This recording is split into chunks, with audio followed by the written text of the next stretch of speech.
Tollywood power star Pawan Kalyan present అయితే ఆంధ్రప్రదేశ్ ఉప ముఖ్యమంత్రిగా, ఎన్డీఏలో కీలక నాయకుడిగా రాజకీయాల్లో బిజీగా ఉన్నారు. అయినప్పటికీ ఆయన తన కమిట్మెంట్స్ కారణంగా నట జీవితాన్ని పూర్తిగా వదులుకోలేకపోతున్నారు. హరీష్ శంకర్ డైరెక్షన్లో ఉస్తాద్ భగత్ సింగ్ చిత్ర షూటింగ్ను సెప్టెంబర్ నాటికి పూర్తి చేయబోతున్నారు.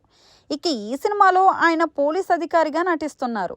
శ్రీలీల, రాశి ఖన్నా కథానాయకులు. మైత్రి మూవీ మేకర్స్ నిర్మిస్తున్న ఈ చిత్రం 2026లో విడుదలకైతే సిద్ధమవుతోంది. ఈ సినిమా షూటింగ్ పూర్తయిన తర్వాత పవన్ 1.5 రోజుల పాటు విరామం తీసుకొని సార్వత్రిక ఎన్నికల ముందు 1 లేదా 2 సినిమాలు చేయాలని భావిస్తున్నారు.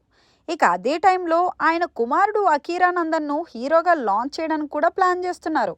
అయినప్పటికీ రాజకీయాలే ఆయన ప్రాధాన్యతగా ఉంటాయి, కానీ సినిమాల నుంచి రిటైర్ కావడం లేదు. అదే ఆయన ఆదాయ వనరు కాబట్టి పవన్ కళ్యాణ్ ఈ 2 రంగాల్లో సమన్వయం చేసుకుంటూ ముందుకు సాగుతున్నాడని టాక్.